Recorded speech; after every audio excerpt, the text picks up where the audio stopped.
الفاتحة. بسم الله الرحمن الرحيم.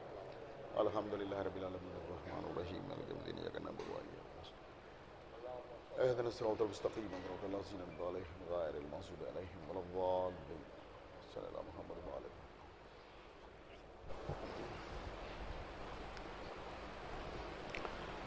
أعوذ بالله السميع العلي العظيم من الشیطان اللعین الرجیم. بسم اللہ الرحمن الرحیم. الحمد للہ الذی ہدانا لہذا وما كنا لنهتدی لولا ان ہدانا اللہ. لقد جاءت رسل ربنا بالحق. الصلاة والسلام على صاحب الدين والإسلام والحل والحرام والركن والمقام والصلاة والصيام والسجود والقيام والشريعة والأحكام والحجة والبرهان والمحبة والعرفان والحق والبيان والكتاب والقرآن. سيدنا ونبينا وشفيعنا ومولانا ومولى الثقلين جد الحسن والحسين أبي القاسم محمد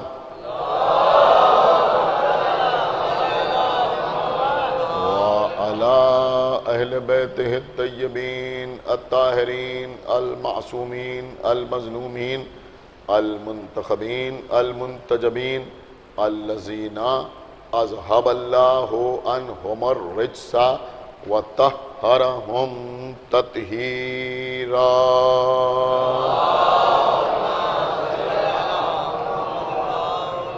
ولعنة الله على أعدائهم وقتلتهم وغاصبي حقوقهم ومنكري فضائلهم ومصائبهم أجمعين من الآن إلى يوم الدين.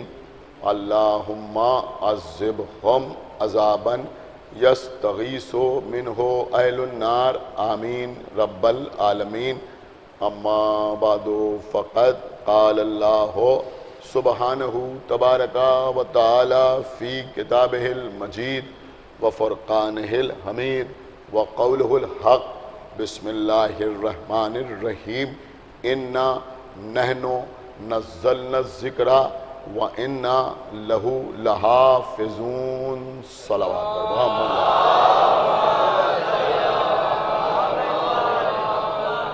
حضرات اس سال اس قدیم ترین عشرہ مجالس کا عنوان ہے تحفظ ذکر. اس مناسبت سے سورہ ہجر کی جس آیت کی تلاوت کا شرف آج اس منبر سے تیسری بار حاصل کیا ہے. اس آیت میں ارشاد رب العزت ہو رہا ہے کہ ہم ہی ہیں اس ذکر کے نازل کرنے والے اور ہم ہی ہیں اس ذکر کی حفاظت کرنے والے. عزیزوں، عام طور پر اس آیہ مبارکہ میں جو لفظ ذکر کا استعمال ہوا ہے، علماء نے، مفسرین نے، مترجمین نے اس کے معنی قرآن تحریر کیے. اب اگر ذکر سے مراد قرآن لیا جائے تو اس کا ترجمہ اس انداز سے کیا جائے گا کہ ہم ہی ہیں اس قرآن کے نازل کرنے والے اور ہم ہی ہیں اس کی حفاظت کرنے والے. اگر آپ حضرات کے اذہان عالیہ میں کل اور پرسوں کی مجلس ہوگی تو آپ کو یاد ہوگا کہ میں نے آپ کی خدمت میں عرض کیا تھا کہ اللہ نے قرآن میں جہاں جہاں اپنے لیے میں کے بجائے ہم کا لفظ استعمال کیا ہے. مثلا اس آیت میں انا کا لفظ نہیں استعمال ہوا بلکہ نحنو کا لفظ استعمال ہوا. نحنو کا مطلب ہے ہم. اللہ کہہ رہا ہم ہیں اس قرآن کے نازل کرنے والے اور ہم ہیں اس کی حفاظت کرنے والے. تو جہاں جہاں اللہ اپنے لیے ہم کا لفظ استعمال کرتا ہے یہ اس بات کی نشاندہی ہوتی ہے کہ اللہ نے یہ کام کسی کے وسیلے سے انجام دیا ہے۔ چونکہ اللہ نے نزول قرآن کے لیے جبرائیل کو وسیلہ بنایا، لہذا اللہ نے یہ نہیں کہا کہ میں اس قرآن کا نازل کرنے والا ہوں، بلکہ اللہ نے کہا کہ ہم ہیں اس قرآن کے نازل کرنے والے۔ سب سے پہلی بات تو یہ سمجھ میں آتی ہے کہ وسیلے کی اہمیت یہ ہے کہ اللہ لفظ تبدیل کر دیتا ہے۔ ایک صلوات پڑھے پر محمد وآلہ محمد۔ وسیلے کی اہمیت اور کیا آپ تو اللہ نے قرآن کو جبرائیل کے ذریعے سے نازل کیا۔ سارے مسلمانوں کا اس بات پر اتفاق ہے، اس میں کسی قسم کا اختلاف نہیں ہے کہ نزول قرآن کے لیے اللہ نے جبریل امی کو وسیلہ بنایا۔ جبریل امی کو وسیلہ بنایا۔ غار حرا میں عام مسلمان یہ کہتے ہیں کہ غار حرا میں سب سے پہلے جبرائیل پیغمبر پر نازل ہوئے۔ کون نازل ہوا کہ سب سے پہلے جبرائیل پیغمبر پر کہاں نازل ہوئے؟ غار حرا میں۔ دیکھیں میں اپنے بچوں کے لیے عرض کر رہا ہوں کہ اسلامی تاریخ میں دو غار ایسے ہیں جن کا تذکرہ بہت زیادہ ہے۔ ایک غار حرا ہے، ایک غار ثور ہے۔ ایک صلوات پڑھیں پر محمد وآلہ محمد۔ بہت توجہ، ایک غار حرا ہے، ایک غار ثور ہے۔ غار حرا وہ ہے کہ جہاں پہلی وحی نازل ہوئی، غار ثور وہ ہے کہ یہ بتانا ضروری ہے، غار ثور وہ ہے کہ جب پیغمبر مکے سے ہجرت کر کے مدینے گئے تو پیغمبر نے غار ثور میں پناہ لی، اور پھر غار ثور کے سارے واقعات آپ کے سامنے ہیں کہ غار ثور کے اندر پیغمبر گئے، پیغمبر کے ساتھ بھی کوئی تھا، آپ کو وہ بھی یاد ہیں، ان کا رونا بھی یاد ہے، سانپ کا کاٹنا بھی یاد ہے۔ ایک صلوات پڑھے پر محمد وآلہ محمد۔ نہیں، شاید ابھی بات مکمل نہیں ہوئی۔ الحمدللہ کہ آپ سب جانتے ہیں، ان کا غار میں جانا بھی جانتے ہیں، ان کا رونا بھی جانتے ہیں، سانپ کا کاٹنا بھی جانتے ہیں، اور اللہ کا ڈانٹنا بھی جانتے ہیں۔ ایک صلوات پڑھے پر محمد وآلہ محمد۔ اللہ کا، لیکن یہ میں نے اس لیے عرض کیا کہ غار ثور اور غار حرا کو کوئی ایک ہی نہ سمجھے یا ایک سمجھ کے گفتگو نہ کرے، تو غار حرا الگ ہے۔ اب غار حرا کے اس وقت تمام حالات میں آپ کی خدمت میں نہیں عرض کر سکتا، اس لیے کہ دامن وقت میں گنجائش بھی نہیں ہے اور میری طبیعت بھی بہت زیادہ ٹھیک نہیں ہے، لہذا میں اختصار کے ساتھ آپ کی خدمت میں عرض کر رہا ہوں کہ پہلی وحی پیغمبر پر وہی نازل ہوئی، اقرا کی آیت نازل ہوئی پیغمبر پر کہاں؟ غار حرا میں۔ میں عرض یہ کرنا چاہ رہا ہوں کہ عام مسلمان دیکھیں، یہ صرف اس لیے عرض کر رہا ہوں کہ کبھی کبھی آپ غلط فہمی کا شکار ہو جاتے ہیں۔ ایسا ہوتا ہے کہ جھوٹ اس قدر بولا جاتا ہے کہ لوگ اسے سچ سمجھنے لگتے ہیں۔ کبھی کبھی اپنے لوگ بھی سو کالڈ انٹلیکچوئلز، میں بار بار یہ لفظ استعمال کرتا ہوں، اس طرح کی باتیں کرتے ہیں کہ بہرحال ہم لوگ رسول اللہ کو اتنا نہیں مانتے جتنا وہ مانتے ہیں۔ نہیں عزیزو، ہم ہی رسول کو مانتے ہیں، اور نہیں کیا آپ نے، خدا کے لیے بیدار ہوئیے، ہم ہی رسول کو مانتے ہیں۔ کسی قسم کے احساس کمتری میں مبتلا ہونے کی ضرورت نہیں ہے۔ آپ مجھے بتائیں کہ رسول کو کون مانتا ہے؟ رسول کو وہ مانتا ہے جو رسول کو جاہل کہتا ہے، یا رسول کو وہ مانتا ہے جو رسول کو مدینۃ العلم کہتا ہے؟ کون رسول کو مانتا ہے؟ ایک صلوات پڑھیں پر محمد وآلہ محمد۔ جو رسول کے بزرگوں کو کافر سمجھتے ہیں وہ رسول کے ماننے والے ہیں، یا جو رسول کے بزرگوں کو مومن سمجھتے ہیں وہ رسول کو ماننے والے ہیں؟ یہ فیصلہ تو آپ کو کرنا ہے نا۔ تو اب عزیزوں، غار حرا کے حالات بھی جب بیان ہوتے ہیں، عام طور پر ہماری مجلسوں میں نہیں بلکہ وہاں جب بیان ہوتے ہیں تو یہ بیان ہوتے ہیں کہ جبریل نازل ہوئے، رسول نے دیکھا تو رسول ڈر گئے کہ یہ کون آ گیا۔ اللہ اکبر، رسول ڈر گئے کہ یہ کون آ گیا، اور آنے والے نے رسول کو لپٹایا اور اس کے بعد کہا کہ پڑھو، اور پھر دبایا اور پھر کہا پڑھو۔ ایک صلوات پڑھے پر محمد وآلہ محمد۔ اللہ کے رسول نہ ہو گئے، کوئی چھوٹا سا ضدی بچہ ہو گیا جسے زبردستی اسکول لے جایا جا رہا ہے۔ غور فرما رہے ہیں آپ کہ جبرائیل کہہ رہے ہیں پڑھو، اور پھر سینہ دبا رہے ہیں، اور پھر رسول اللہ پڑھ رہے ہیں، اور پھر یہ بیان کیا جاتا ہے کہ جب رسول غار حرا سے واپس آئے گھر تو آ کے جناب خدیجہ سے کہا کہ آج ایسی ایسی مخلوق آئی اور میں نے اسے دیکھا۔ تو جناب خدیجہ پیغمبر کو لے کے، دیکھیں یہی سیرت میں بیان ہوتا ہے۔ آپ کبھی سنیے میلادوں میں کیا بیان ہوتا ہے، پھر جناب خدیجہ پیغمبر کو لے کر ڈرے ہوئے گھبرائے ہوئے پیغمبر کو لے کر اپنے چچا یا اپنے چچازاد بھائی، اس میں بھی اختلاف ہے، جناب ورقہ بن نوفل کے پاس گئی اور جا کے کہا کہ آج میرے شوہر کے ساتھ ایسا ایسا واقعہ ہوا اور ایک عجیب الخلقت شے آئی. تو ورقہ بن نوفل نے پیغمبر سے کہا کہ وہ آنے والا جبرائیل تھا، فرشتہ تھا، اور آپ کو مبارک ہو، آپ اللہ کے نبی ہو گئے. ورقہ بن نوفل کی عظمت کو بھی ہمارا سلام، اس لیے کہ وہ فاطمہ کی ماں کے بھائی تھے، یہ چچا تھے. سنیے عزیزوں، بہت توجہ آپ حضرات کی چاہتا ہوں. پڑھے لکھے آدمی تھے، دین ابراہیمی پر کار فرما تھے، لیکن بہرحال میں ایک جملہ ضرور کہنا چاہوں گا کہ جس فرشتے کو اللہ کا رسول نہیں پہچانتا اس کو ورقہ بن نوفل پہچانتے ہیں. کیا سن رہے ہیں آپ بھائی ہمارا عقیدہ یہ ہے کہ جو مدینۃ العلم ہو اس سے زیادہ علم رکھنے والا کون ہو سکتا ہے؟ آپ شاید غور نہیں کر رہے ہیں میں کیا عرض کر رہا ہوں. اور بھیا دوسری بات یہ ہے اب اس جملے پر آپ داد نہ دیں گے تو کون داد دے گا؟ دوسری بات یہ ہے کہ پیغمبر کے لیے یہ نبوت اور رسالت کوئی نئی چیز نہیں تھی، یہ اس نسل سے تھے کہ جہاں نہ معلوم کتنے رسول ہوئے. ایک صلوات پڑھیں بر محمد و آل محمد.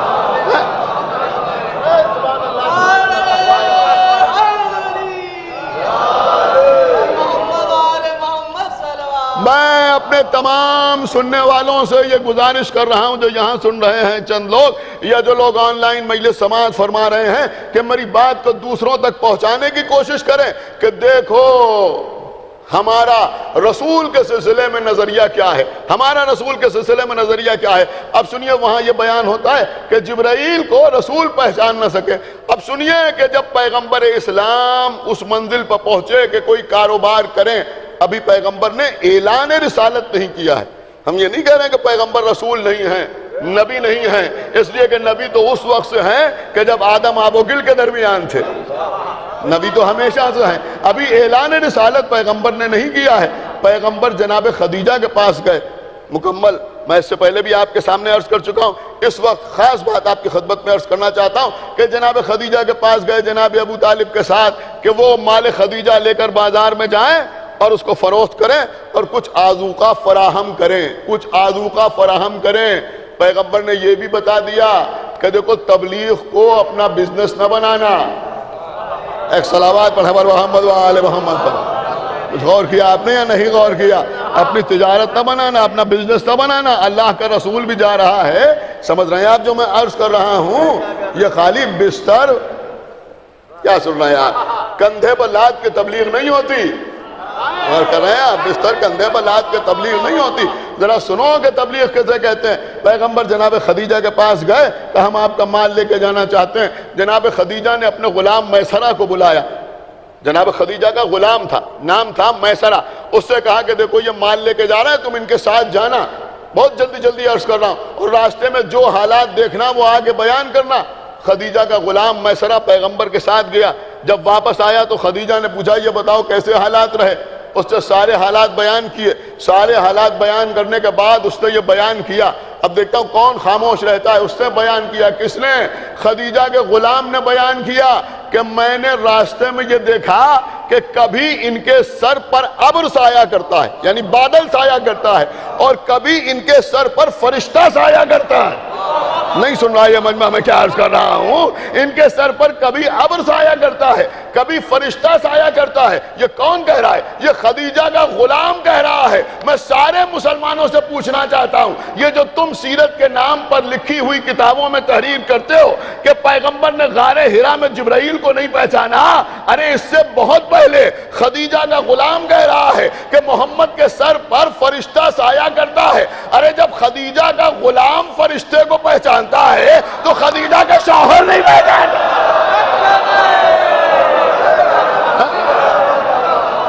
ایک صلوات پڑھیں بر محمد و آل محمد.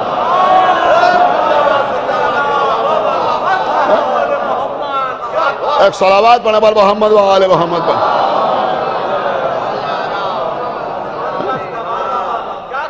ایک صلوات اور پڑھ دے بر محمد و آل محمد.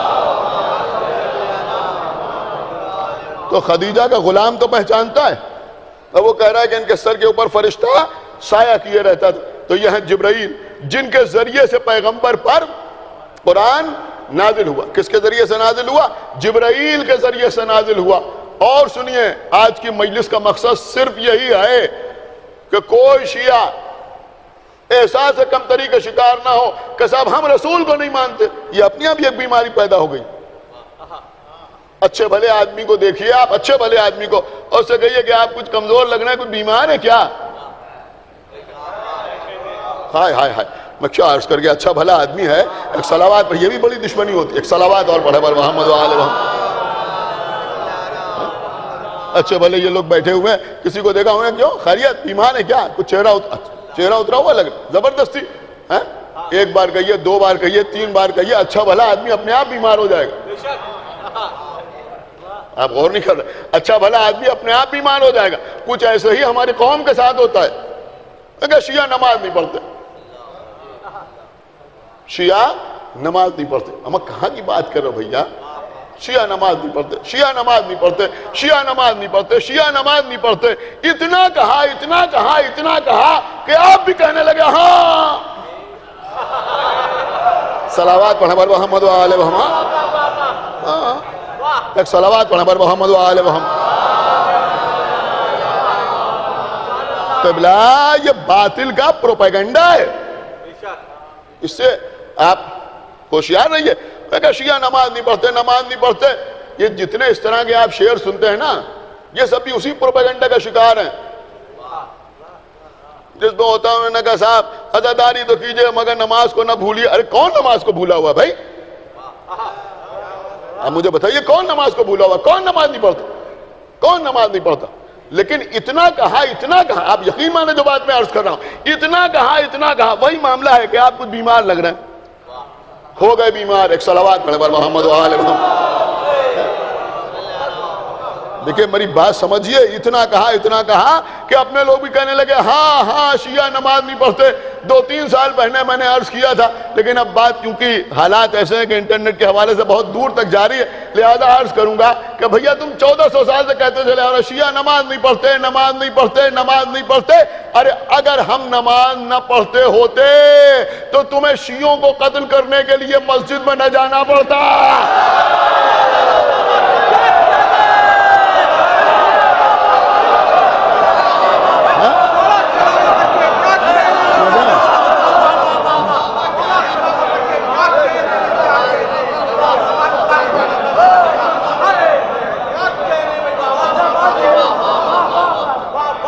ایک صلوات اور پڑھیں بر محمد و آل محمد.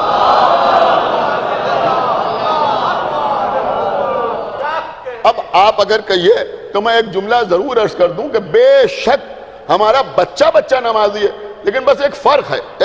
ہم فرادہ نماز بھی پڑھتے ہیں اور جماعت کی نماز بھی پڑھتے ہیں، فرادہ نماز بھی پڑھتے ہیں، جماعت کی نماز بھی پڑھتے ہیں. لیکن ہمارے یہاں امام جماعت کے لیے کچھ شرائط ہیں. کیا سن رہے ہیں؟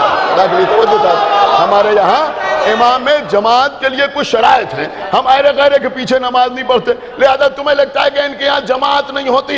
ایک جملہ کہنا چاہوں گا، ارے بھیا مسئلہ یہ ہے کہ ہم جب شرائط مکمل ہوتے ہیں تو حصول ثواب کے لیے یا ثواب میں اضافے کے لیے جماعت کے ساتھ نماز پڑھتے ہیں. ہم اس مجبوری میں جماعت میں جا کے کھڑے نہیں ہوتے کہ آتی ہی نہیں تو جماعت میں کھڑے نہ ہوتے.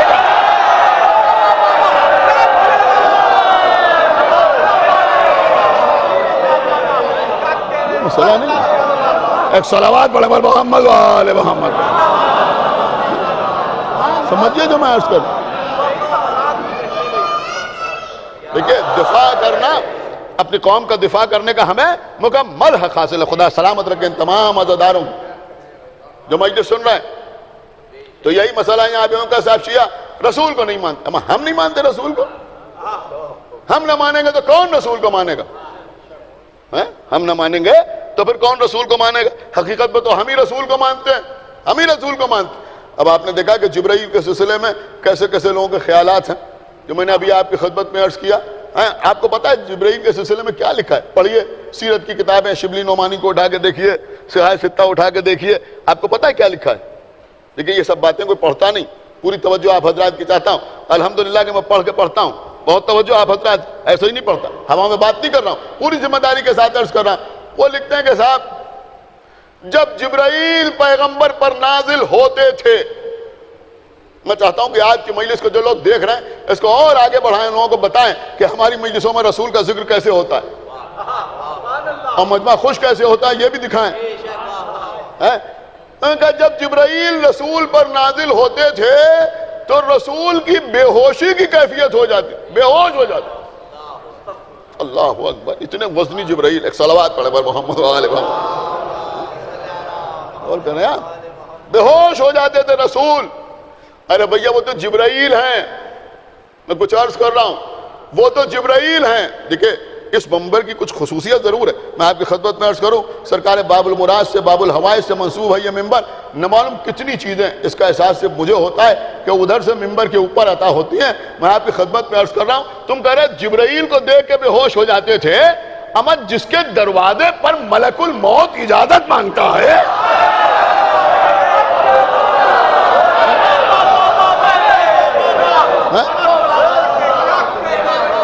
ایک صلوات پڑھا پر محمد وآلہ محمد پر, تو جبرائیل کو دیکھ کے بے ہوش ہو.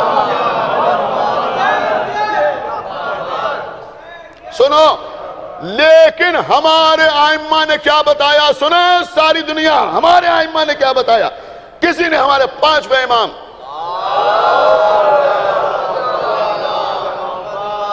امام محمد باقر علیہ السلام سے پوچھا کہ یہ بتائیے کہ لوگ کہتے ہیں کہ جب وحی نازل ہوتی تھی اور جبرائیل آتے تھے تو رسول پر بے ہوشی کی کیفیت طاری ہو جاتی تھی, اور لوگ کہتے ہیں کہ پھر جب ہوش میں آتے تھے تو امت سے کہتے تھے کہ تمہارے لیے یہ حکم نازل ہوا ہے اور وہ حکم نازل ہوا ہے.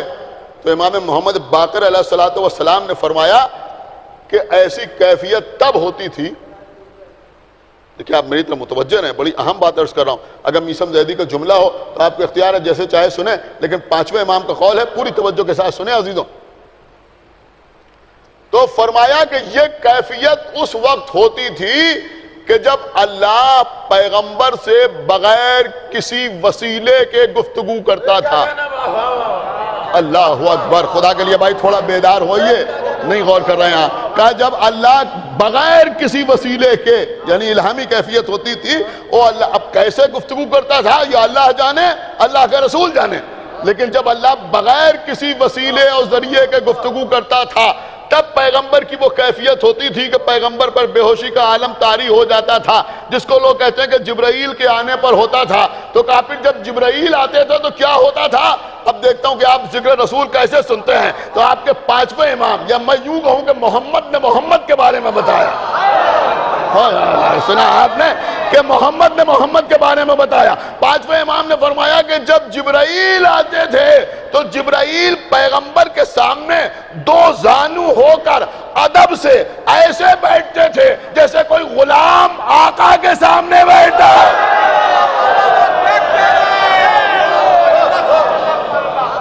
اللہ اکبر, ایک صلوات پڑھا پر محمد وآلہ.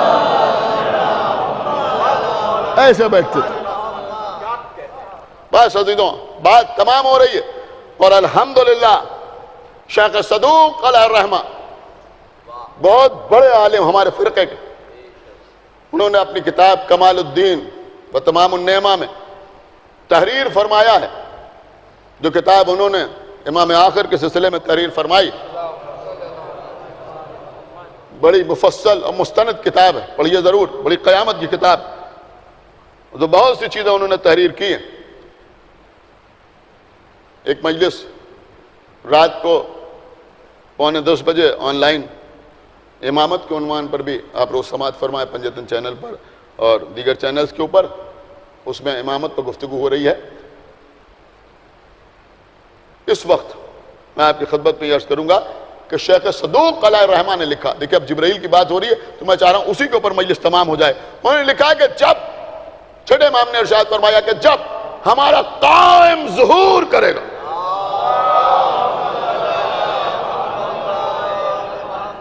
اب دیکھتا ہوں آپ کیسے سنتے ہیں, کہ جب ہمارا قائم ظہور کرے گا تو اس کے سر پر کبھی ابر سایہ کیے ہوئے ہوگا, کبھی جبرائیل سایہ کیے ہوئے ہوگا.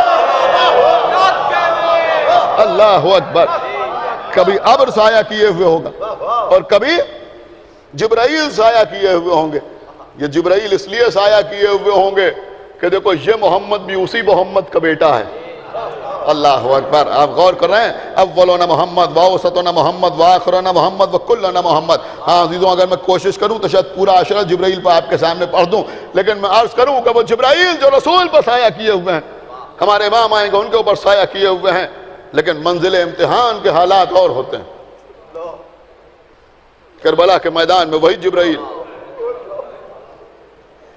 تپتی ہوئی دوپہر, آقا حسین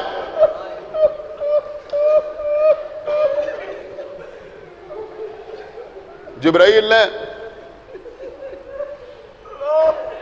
اپنے پروں سے سایہ کیا.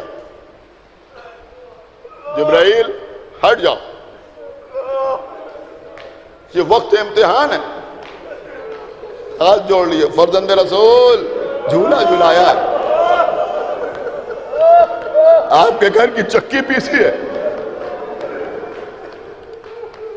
آپ کے گھر کی خدمتیں انجام دی ہیں. بس آج تیسری محرم, وہ حسین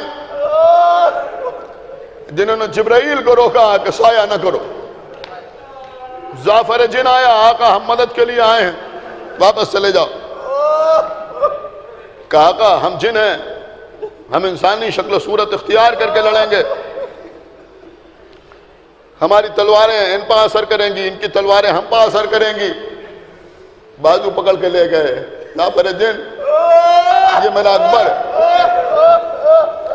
یہ میرا اون, یہ میرا محمد, یہ میرا قاسم, یہ میرا عباس کا خون میں بھرا ہوا عالم. اب ہم ان کے بعد جی کے کیا کریں؟ اب ذرا آپ اندازہ لگائیں یہ کون حسین ہے. زعفر جن کی مدد قبول نہیں, جبرائیل کی مدد قبول نہیں. مدینے سے کربلا آ گئے, تم بھی واپس چلے جاؤ, تم بھی واپس چلے جاؤ, تم بھی واپس چلے جاؤ. اب آپ بتائیے, جو حسین کسی کی مدد لینے کے لیے تیار نہیں, وہ کسی کو خط لکھ رہا ہے کہ میری مدد کے لیے آ جاؤ. اللہ اکبر. کل میں نے آپ کی خدمت میں عرض کیا تھا کہ خیمے دریا کے کنارے سے ہٹ گئے. کچھ بھی ہو جائے میں مصائب میں کوئی کمی نہیں کروں گا. رو لیجئے عزیزوں, زندگی کا بھروسہ نہیں. مصائب کربلا پڑھتے پڑھتے ہم مر جائیں, سنتے سنتے ہماری روح جسم کو چھوڑ دے, تو اس سے بڑی معراج کیا ہو. حسین خیمے میں ہیں, بی بی زینب بار بار کربلا کی سرزمین گھوڑوں کی ٹاپوں سے تھراتی ہے. کون آیا؟ کبھی پتہ چلا شمر اپنا لشکر لے کے آ گیا, دل دہل گیا. کبھی پتہ چلا پسر اسعد آ گیا. کبھی کسی نے آ کے بتایا کہ خولی آ گیا, سنان ابن انس آ گیا, حسین ابن نمیر آ گیا, حکیم بن طفیل آ گیا. لشکر آتے رہے, لشکروں کے سرداروں کے نام بتائے جاتے رہے. بھیا حسین لشکر بڑھتے جا رہے, کیا کوئی آپ کی مدد کے لیے آنے والا نہیں ہے؟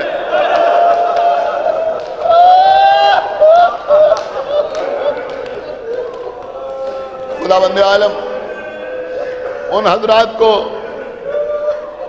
صبر جمیل عطا فرمائے. یہ جملہ میں بہت سوچ سمجھ کے استعمال کر رہا ہوں, اور خداوند عالم ان کی جزا میں اضافہ فرمائے جو مجلس میں آ نہیں پا رہے ہیں, آن لائن مجلس سن رہے ہیں. لیکن بہرحال تحفظ ذکر کی خاطر اس طرح محدود پیمانے پر لوگوں کے درمیان مجلس ہو رہی ہے, آپ سن رہے ہیں, آپ کا بہت بہت شکریہ. مولا آپ کو سلامت رکھیں, آپ کے صبر کی جزا عطا فرمائیں. انشاءاللہ دعا کریں جلد از جلد یہ وبا ختم ہو, ہم جس طرح سے ادا کرتے تھے اسی طرح سے ادا کریں, اس لیے کہ یہ ادا ہماری زندگی ہے, یہ عزاداری ہماری حیات ہے, ہم اس کے بغیر زندہ نہیں رہ سکتے. پھر گزارش ہے کہ تمام مجالس جو آن لائن ہو رہی ہیں ان کو آن لائن سماعت فرمائیں, تھوڑا سا صبر سے کام لیں. میں سمجھ رہا ہوں کہ آپ کے دل کا عالم کیا ہے، سمجھ رہا ہوں، آپ سے الگ میں نہیں ہوں۔ عزیزوں، امام حسین سے جب شہزادی زینب نے کہا کہ قلم و کاغذ آیا جائے، قلم و کاغذ آیا، خط لکھا، بچپن کے دوست حبیب ابن مظاہر کے نام،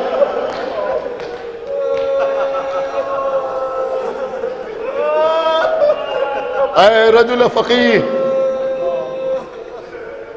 جب وہ فقیہ ہے جس کو حسین نے تحریری سند عطا فرمائی، آپ میری منزل سے، میرے مرتبے سے واقف ہیں، ہم نرغہ عادہ میں گرفتار ہیں، ہماری مدد کے لیے نہ آئیے گا۔ عزیز و قاصد خط لے کے روانہ ہوا، کوفے میں حبیب اپنی زوجہ کے ساتھ دسترخوان پر بیٹھے ہوئے ہیں، ایک مرتبہ زوجہ کے ہاتھ سے لقمہ چھوٹا، زوجہ نے کہا ایسا لگتا ہے کسی کریم کا پیغام آ رہا ہے، کسی نے دق الباب کیا، کہا کون کون؟ آنے والے نے کہا نا برید الحسین، میں حسین کا قاصد ہوں۔ دروازے پہ آئے، سب سے پہلے قاصد کے ہاتھوں کو بوسہ دیا، پیشانی کو چوما، خط کو لیا، کھولا، آنکھوں سے لگایا، خط کو پڑھا حبیب نے، گھر کے اندر آئے، زوجہ کے سامنے بیٹھے، کیا لکھا ہے تمہارے آقا نے؟ کربلا میں نرغہ عادہ میں گرفتار ہے، مومنہ تھی، کہا حبیب کب جا رہے، کب جا رہے؟ جناب حبیب نے اپنی زوجہ کے ایمان کو دنیا پر ظاہر کرنے کے لیے فرمایا، تاکہ دنیا کو معلوم ہو جائے کہ میری زوجہ بھی نصرت کا کیسا جذبہ رکھتی ہے۔ کہ میں سوچتا ہوں کہ جاؤں یا نہ جاؤں، بس اتنا سننا تھا کہ ایک مرتبہ حبیب کی زوجہ نے حبیب کی طرف دیکھا، صاحب مالی سبطین نے وہ پوری تحریر کی ہے حبیب کی، میں اختصار سے آپ کی خدمت میں عرض کرنا۔ زوجہ نے حبیب کی طرف دیکھا کہ حبیب میں اپنے خاندان کی عورتوں کے سامنے فخر کرتی ہوں، ناز کرتی ہوں، اور یہ کہہ کے فخر کرتی ہوں کہ میں حبیب کی زوجہ ہوں، حسین کے حبیب کی زوجہ۔ لیکن حبیب اگر آج تم نہیں گئے تو میں یہ سمجھوں گی کہ میں کسی بہت خود غرض انسان کی زوجہ ہوں۔ اے حبیب تمہیں کیا ہو گیا ہے؟ تم تو مجھ سے کہتے تھے نا کہ حسین وہ ہیں کہ جن کے لیے نبی نے سجدے میں طول دیا، تم ہی تو مجھے بتاتے تھے کہ ساری دنیا ایک طرف ہے، حسین ایک طرف ہے۔ اے حبیب تم ہی تو مجھے کہتے تھے، بتاتے تھے کہ حسین جوانان جنت کے سردار ہیں۔ آخر میں آپ کو معلوم ہے کیا کہا؟ آنکھوں سے آنسو جاری ہو گئے کہ حبیب تم ہی نے تو مجھ سے کہا تھا کہ میں مر گیا تھا، حسین نے دوبارہ زندگی عطا کی۔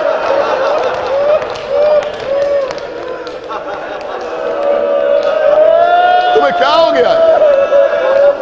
تم کیوں نہیں جا رہے حسین کی نصرت کرنے کے لیے؟ عزیزو حبیب کی آنکھوں سے آنسو رواں ہو گئے کہ یہ کیسے ممکن ہے کہ حسین بلائیں اور حبیب نہ جائے؟ میں تو تیرا امتحان لے رہا تھا،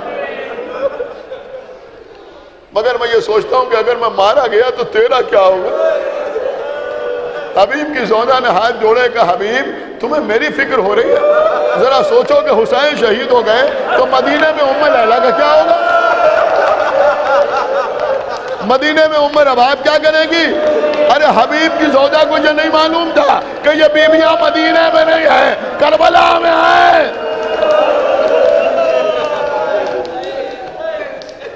غلام سے کہا جاؤ جا کے گھوڑا تیار کرو۔ غلام گھوڑا لے کر شہر سے باہر آیا، کچھ دیر انتظار کرتا رہا، جناب حبیب غیر معروف راستوں سے ہوتے ہوئے آئے تاکہ کوئی حسین کے پاس جانے سے پہلے گرفتار نہ کر لے، پہنچ جائیں حسین کی خدمت میں۔ جب آئے تو آگے کیا دیکھا کہ گھوڑے کی آنکھوں سے آنسو بہ رہے ہیں۔ یہ ہمارے اور آپ کے گھر میں جب امام حسین کے گھوڑے کی شبیہ آتی ہے ذوالجناح یا دلدل، بارہا ہم نے بھی دیکھا، آپ نے بھی دیکھا ہوگا، گھوڑے کی آنکھوں سے آنسو بہنے لگتے ہیں۔ تعجب نہ کیجیے گا، یہ وہی سیرت ہے، وہاں بھی گھوڑے کی آنکھوں سے آنسو بہ رہے ہیں۔ حبیب نے سنا کہ غلام سمجھا رہا ہے، اے میرے آقا کی سواری کے گھوڑے، تو رو نہیں، تو آنسو نہ بہا، اگر میرے آقا نے آنے میں تاخیر کی تو میں تجھ پر سوار ہو کے کربلا جاؤں گا، اور جا کر اپنے آقا حسین پر اپنی جان قربان کروں گا۔ عزیزوں اب آپ سوچئے کہ یہ جملہ سن کے جب آپ اتنا روئے تو حسین کے حبیب پر کیا گزر گئی ہوگی؟ میں بار بار جملہ کہہ رہا ہوں، حسین کا حبیب کیا گزر گئی ہوگی؟ گھوڑے پر سوار ہوئے، پھر غلام کی طرف وفاتے ہوئے، کہا میں نے تیری گفتگو سن لی، تیرے دل میں جو عشق حسین ہے نا میں نے سن لیا۔ ایک غلام کے لیے سب سے بڑا تحفہ کیا ہو سکتا ہے آپ سمجھتے ہیں؟ حبیب نے کہا کہ جا، میں نے تجھے اللہ کی راہ میں آزاد کیا۔ غلام نے گھوڑے کی لگام پکڑ لی، کہا میرے آقا ایک غلام کے لیے اس سے بڑا تحفہ ہو ہی نہیں سکتا، اس سے بڑی نعمت نہیں ہو سکتی کہ اسے آزاد کر دیا جائے، لیکن آقا اس وقت میرے لیے یہ تحفہ نہیں ہے، سزا ہے۔ اے آقا مجھے آزاد نہ کیجیے، مجھے اپنے ساتھ لے کے چلیے، میں بھی چلوں گا اپنے آقا حسین پر جان قربان کرنے کے لیے۔ حبیب نے کہا پروردگار میرے آقا پر یہ وقت آ گیا کہ جانور رو رہے ہیں، غلام حسین کی نصرت کرنے کے لیے تیار ہیں۔ گھوڑے پر سوار ہوئے جناب حبیب ابن مظاہر، کربلا کا رخ کیا۔ بس آخری جملے مجلس تمام ہو رہی ہے، امام حسین علیہ السلام نے چند نیزے اپنے اصحاب کے درمیان تقسیم کیے، ایک نیزہ الگ رکھا۔ کسی نے کہا کہ آقا یہ کس کے لیے؟ کہا اس کا حقدار آنے والا ہے۔ ایک مرتبہ کہا ذرا کھڑے ہو، اصحاب کھڑے ہوئے، کہا آگے بڑھو، میرا حبیب آ رہا ہے، میرے بچپن کا دوست آ رہا ہے، میرا فقیہ آ رہا ہے، میرا دوست آ رہا ہے۔ عزیزوں حبیب ابن مظاہر گھوڑے پر سوار حسین کے انصار کے درمیان آئے، آواز بلند ہوئی اللہ اکبر، آواز خیمے کے اندر گئی۔ جناب زینب نے جناب فضہ سے کہا فضہ جا کے معلوم کرو کون آیا ہے، یا اللہ اکبر کی آواز کیوں بلند ہوئی؟ فضہ نے آ کے دیکھا، واپس جا کے بتایا شہزادی آپ کو مبارک ہو، بار بار کہتی تھی نا کہ کوئی آپ کے بھیا کی نصرت کے لیے آنے والا نہیں ہے، مبارک ہو آپ کے بھیا کے بچپن کے دوست حبیب آ گئے۔ اے فضہ جاؤ جا کے حبیب کو ہمارا سلام کہہ دو، کہنا آپ کا بہت بہت شکریہ کہ آپ نے ایسے موقع پر ہمیں یاد رکھا۔ فضہ آئیں، آگے جناب حبیب سے کہا، حبیب نے امامہ اتار کے پھینکا، گریبان جا کیا، ارے علی و فاطمہ کی بیٹی پر یہ وقت آ گیا۔ اے حبیب جس زینب کا اتنا خیال، وہی زینب شام و کوفہ کے بازار بے مخنہ و چادر پشت پر تازیانے لگ رہے ہیں، تماشائیوں کو